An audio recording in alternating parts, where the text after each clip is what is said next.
نحمده ونصلي على رسوله الكريم اما بعد فاعوذ بالله من الشيطان الرجيم بسم الله الرحمن الرحيم يا ايها الذين آمنوا اطيعوا الله واطيعوا الرسول ولا تبطلوا اعمالكم۔ ناظرین مکرم، رمضان المبارک کا مقدس بابرکت مہینہ گزر چکا اور الحمدللہ ہم میں سے ہر ایک نے اس کی رحمتیں برکتیں سمیٹنے کی بھرپور کوشش بھی کی۔ گناہوں سے دور رہتے ہوئے نیک کاموں کا اہتمام کرتے ہوئے اپنے رب کو راضی کرنے کی ہر ایک نے بھرپور کوشش کی، لیکن اصل آزمائش، اصل امتحان رمضان المبارک کے بعد شروع ہوا ہے، اور وہ امتحان یہ ہے کہ ہم رمضان المبارک میں نافرمانی کے جن کاموں سے دور رہتے رہے، کیا دوبارہ ان کا ارتکاب تو نہیں شروع کر دیں گے، اور جن نیک کاموں پر تسلسل سے عمل پیرا رہے، کیا اب ان کے اندر رمضان المبارک کے بعد انقطاع تو نہیں آ جائے گا؟ اگر ہم دوبارہ اللہ تعالیٰ کی نافرمانی کرنے لگ جاتے ہیں، خیر کے کاموں کو، بلائی کے کاموں کو چھوڑ دیتے ہیں، تو یقین جانیں کہ ہم نے رمضان المبارک کا مقدس بابرکت مہینہ پایا، لیکن اس سے کوئی فائدہ نہیں اٹھایا۔ حقیقی فائدہ تو تب ہوتا جب ہم اپنی ذات، اپنے کردار، اپنے اعمال میں واضح طور پر تبدیلی محسوس کرتے۔ باقی کے 11 مہینے اللہ تعالیٰ کی نافرمانی کے بغیر گزاریں، یہی اصل سعادت کی بات ہے، اور یہی رمضان المبارک کے روزے جو فرض کیے گئے تھے ان کا اصلی مقصد بھی یہی تھا کہ ہمارے اندر تقوی طہارت پیدا ہو جائے اور ہم پورا سال اسی تقوی کی روشنی میں گزاریں۔ یہاں کچھ اہم چیزیں ہیں، ان کا تذکرہ بھی کرتا ہوں، اور رمضان المبارک کے بعد جو سال کے باقی 11 مہینے ہیں ان کے اندر ہمیں ان چیزوں کا خاص طور پر اہتمام کرنا چاہیے۔ پہلی چیز تو یہ ہے کہ اللہ اور اس کے رسول کی ہر معاملے میں، ہر کام میں نافرمانی سے اپنے آپ کو بچانا ہے۔ نبی پاک صلی اللہ علیہ وسلم نے فرمایا، جس نے میری اطاعت کی اس نے یقیناً اللہ تعالیٰ کی اطاعت کی، اور جس نے میری نافرمانی کی اس نے یقیناً اللہ تعالیٰ کی نافرمانی کی۔ بحیثیت مسلمان ہم سب پر یہ واجب ہے، ضروری ہے کہ ہم اپنے تمام امور میں، چاہے وہ معاملات ہوں، معاشرت ہو، اللہ اور اس کے رسول کی اطاعت کریں اور انہی کے بتائے ہوئے اصولوں کے مطابق، طریقوں کے مطابق زندگی گزاریں۔ دوسری چیز، رمضان المبارک گزرنے کے بعد جس کے اندر سب سے زیادہ غفلت، سستی دیکھنے کو ملتی ہے وہ نماز ہے، کہ رمضان المبارک کے اندر وہ مساجد جہاں پاؤں رکھنے کی جگہ نہیں ملتی، وہ بھی رمضان المبارک کے بعد خالی خالی نظر آتی ہیں۔ تو کیا اللہ تعالیٰ کو یاد کرنے کا صرف 1 مہینہ تھا؟ کیا اس کے بعد ہمیں عبادت کرنے کی ضرورت نہیں رہتی؟ وہ انسان جس کی پیدائش کا مقصد ہی اللہ تعالیٰ کی عبادت ہے، وہ اللہ تعالیٰ کی عبادت کو کیسے چھوڑ سکتا ہے؟ کیسے اس کے اندر غفلت اور سستی کر سکتا ہے؟ اور وہ انسان اپنے مقصد حقیقی کو فراموش کر کے پھر وہ سکون، راحت کی، چین کی زندگی کیسے گزار سکتا ہے؟ لہٰذا رمضان المبارک کے بعد نمازوں کا خاص اہتمام ہونا چاہیے، اور مردوں کے لیے ضروری ہے کہ وہ جماعت کے ساتھ نماز ادا کریں، اس معاملے میں ذرا بھی سستی، غفلت، کوتاہی نہ ہو۔ اور دوسری چیز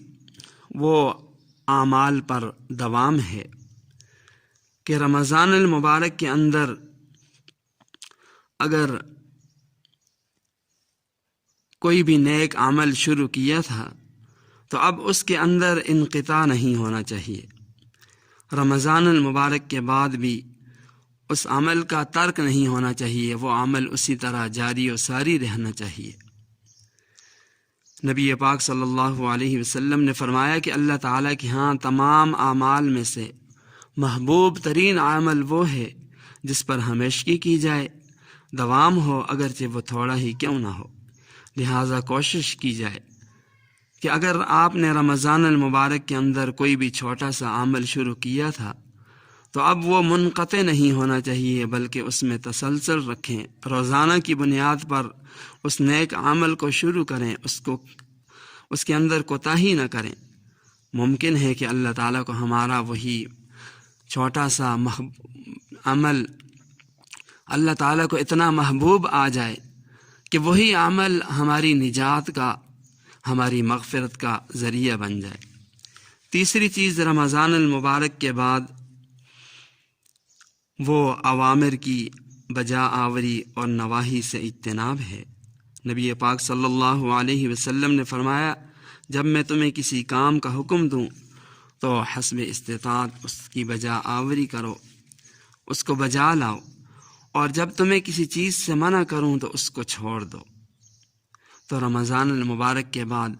اللہ تعالیٰ کے جتنے احکامات ہیں ان پر عمل پیرا ہونا ہے، اور جو نواہی ہیں جن سے اللہ اور اس کے رسول نے منع کیا ہے،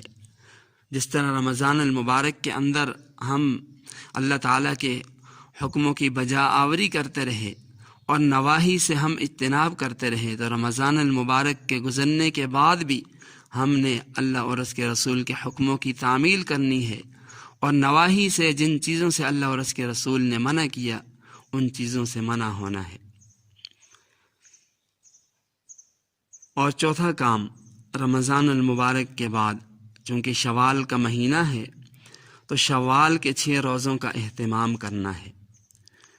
بعض علماء نے شوال کے جو روزے ہیں ان کو مکروہ لکھا ہے، لیکن کراہت کی وجہ یہی ہے کہ یہ چونکہ نفلی روزے ہیں، اور نفلی روزوں کو فرض، واجب یا لازم سمجھنا، یہ چیز چونکہ دین کے اندر اپنی طرف سے اضافہ ہے، تو اس اضافے کی وجہ سے بعض علماء نے اس کو مکروہ لکھا ہے، ورنہ فی نفس ہی یہ شوال کے جو 6 روزے ہیں ان کی بڑی فضیلت ہے، بلکہ پورا سال روزے رکھنے کا اس کی وجہ سے اجر و ثواب ملتا ہے۔ تو رمضان المبارک کے بعد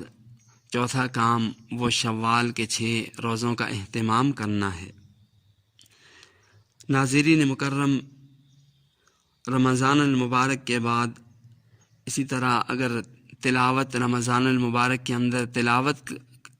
کا اہتمام کیا تھا تو رمضان المبارک کے بعد تلاوت کا اہتمام بھی ہونا چاہیے۔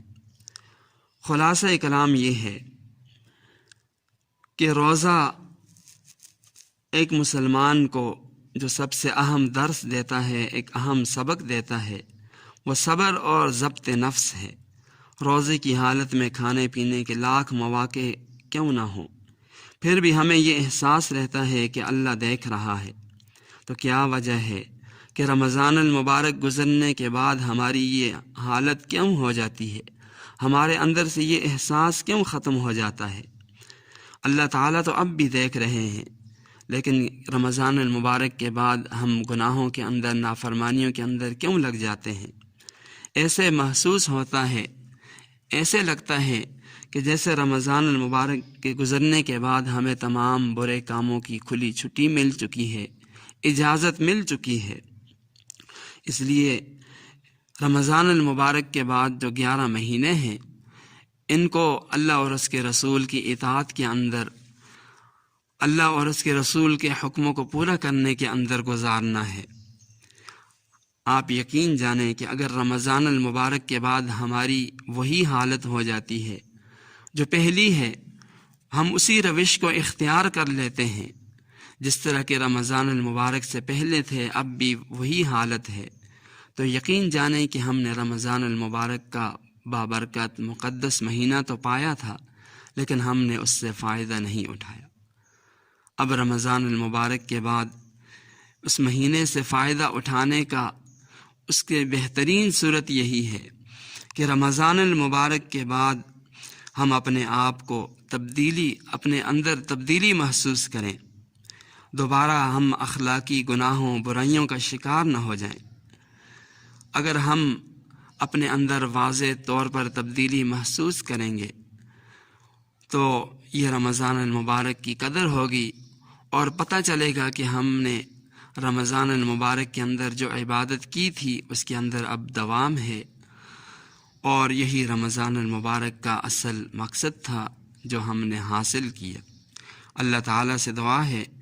کہ ہم سب کو اپنی ذات، کردار، اعمال میں حقیقی معنوں میں تبدیلی لانے کی توفیق عطا فرمائے۔ رمضان المبارک کے بعد ہمارے لمحات اسی طرح گزریں جس طرح کہ رمضان المبارک کے اندر گزرے تھے۔